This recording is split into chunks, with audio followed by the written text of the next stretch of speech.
All right, sorry everyone for the long time between videos. Literally the day after the Pikes Peak race, loaded up the family. We did a 2-week overlanding trip through the southwest of Colorado, doing a bunch of four-wheeling and finding waterfalls and camping and that kind of stuff. And then when I got back from that, work was super crazy, taking me out of town, and then 16-hour days, 6 days a week, and getting through a big deadline. But that's done, so now I'm digging back into Sylent, trying to figure out what happened at the Pikes Peak race. Looking at the videos, looking at the motors, no sign of damage to the motors. Looks like everything performed well, just wasn't getting the current that or torque that I expected. And we got a thunderstorm developing. That's the booming you're hearing in the background.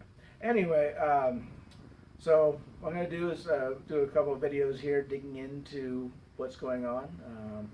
The controller might not be putting out as much current as it says so. There could be a problem with the motor or the wiring where it's something shorted so that it is providing 3,000 amps, but I'm not getting the current out of that, or the torque out of that current. So I'm going to dig into that and see, but really it's the motor says it's putting out, the controller says it's putting out 3,000 amps. That's what's in the logger, so I've got all the data there. But the pulse width modulation and especially the voltage sag doesn't line up with that. So, like I said, either there's a short, and so I'm not getting back EMF, and that power is just coming through without, or that current's flowing through without actually generating power, mechanical power, or there's something wrong with the Shiva, whether it's a calibration issue, the current sensor could be bad, there could be a software problem. But I'll do some video here and we'll dig into some of the potential solutions. So continuing my troubleshooting here, trying to figure out why I'm not getting full current. I did just some stall tests here in the garage. Not what you want to normally do, but I should be able to do a burnout in the barn. Very easy with 3,000 amps on tap. With the fact that I have 3,000 amps is what the controller is saying, and I can't even do a burnout. Obviously, I'm not getting the torque that I was expecting, and significantly less than what I was getting before, back when I was running on the dyno. And the same thing. It says it's delivering 3,000 amps stall, but there's no voltage drop. Obviously, watching the motors, it's not getting 3,000 amps. And so, a couple things for that. I could be getting 3,000 amps, but very low voltage. For some reason, I'm not building a back EMF, and that's certainly part of it. But I should still be getting that same torque at the 3,000 amps.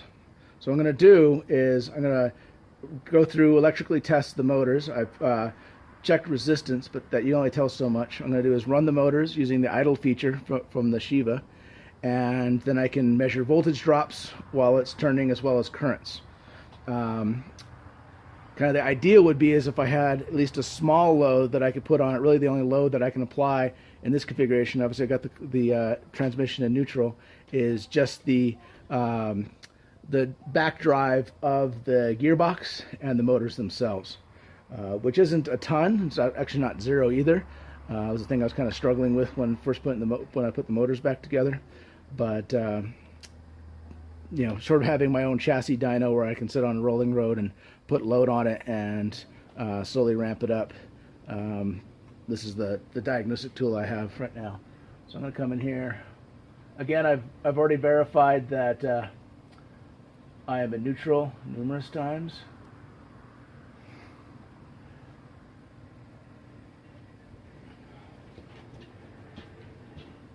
I was actually running it earlier.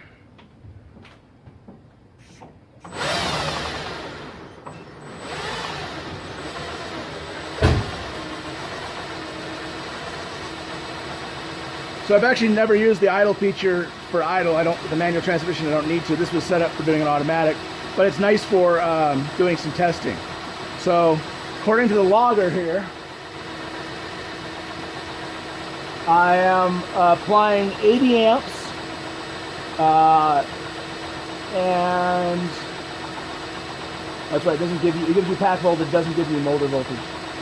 And then, so I should be getting 80 amps to the motor.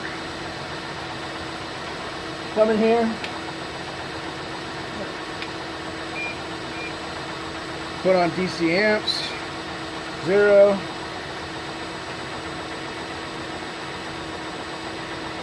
I'm getting about 70 amps there.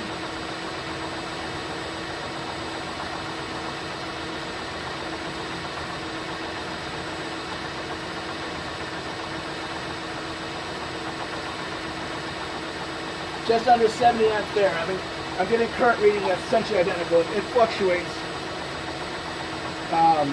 So that's good. I'm getting equal current flowing through the motors. And then just to verify again, I can come in here, go on to DC volts.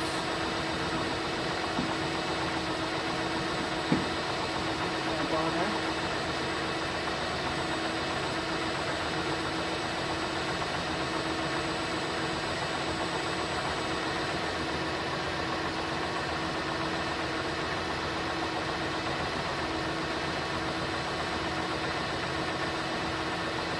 .6 volts drop across that side.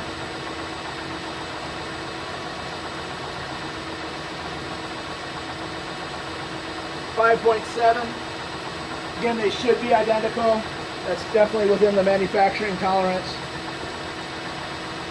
And if I go to the motor, the controller, I'm going to take a current reading straight from the controller.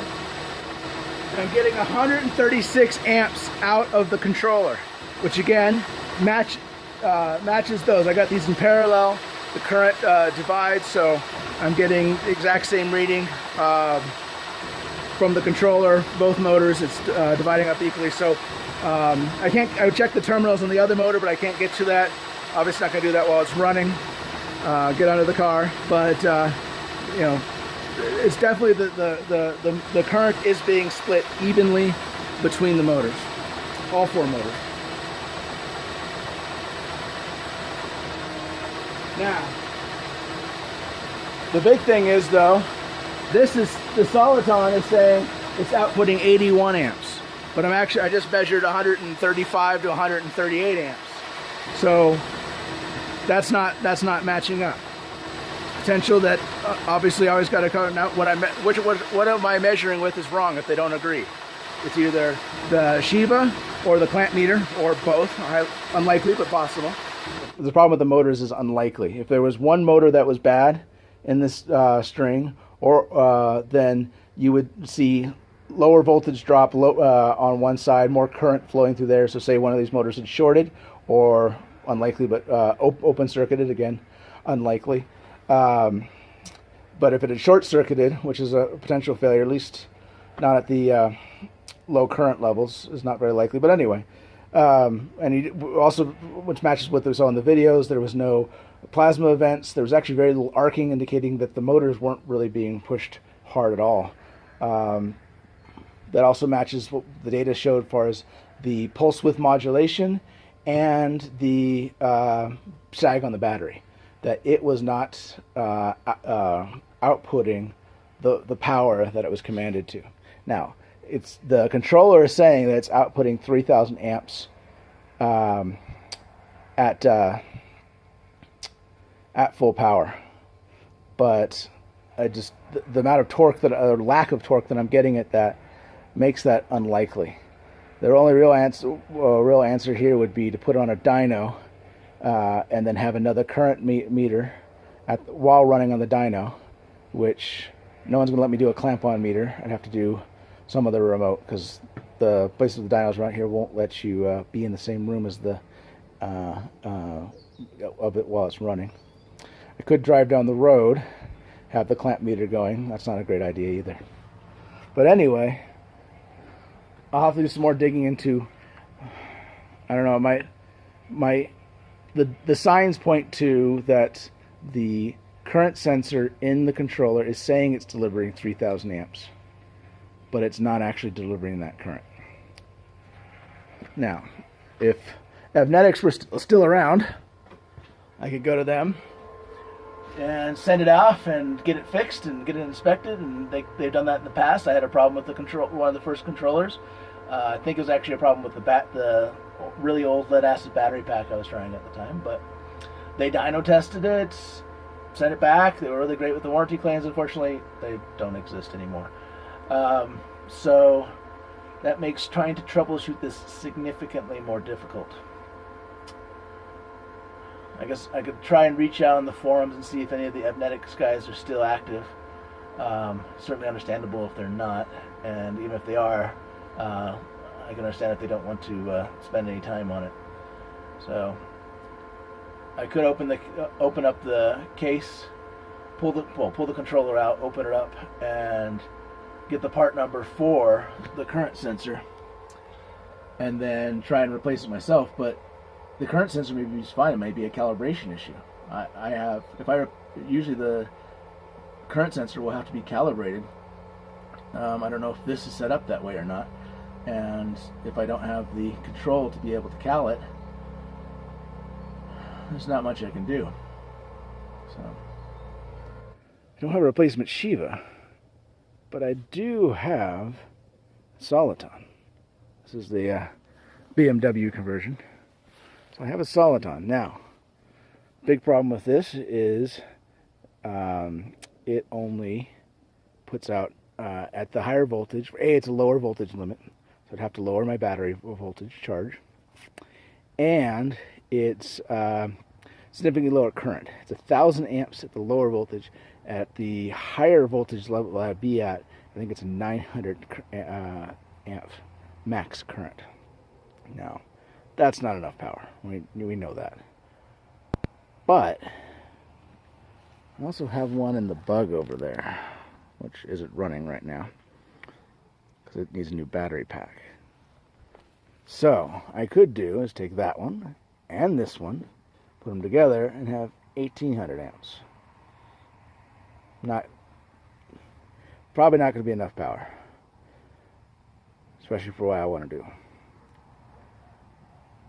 The third option then would be the Soliton's working, or the Shiva is working, but like I was saying in the previous videos, it's only putting out like a quarter to a third of the power, at least based off of voltage sag, and just voltage sag, speed at the half mile, and the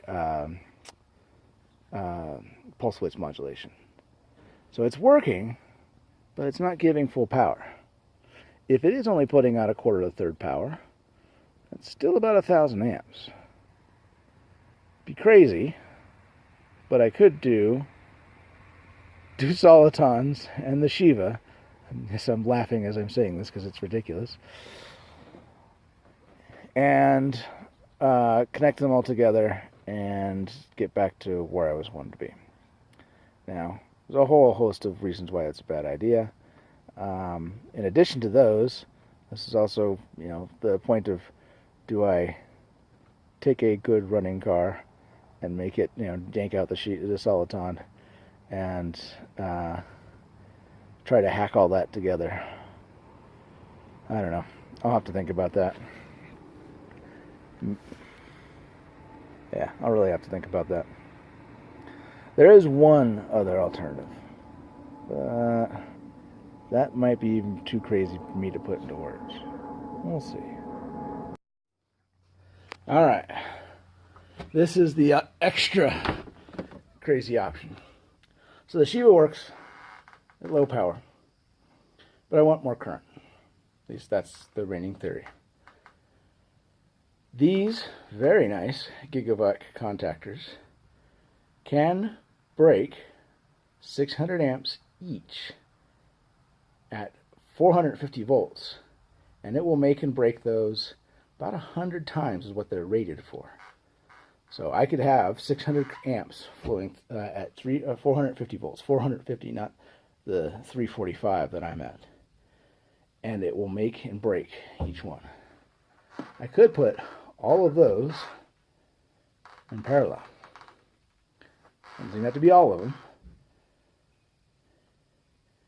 So it'll give me 1200, 1800, 2400, 3000, and then just because current doesn't always share evenly, 3600.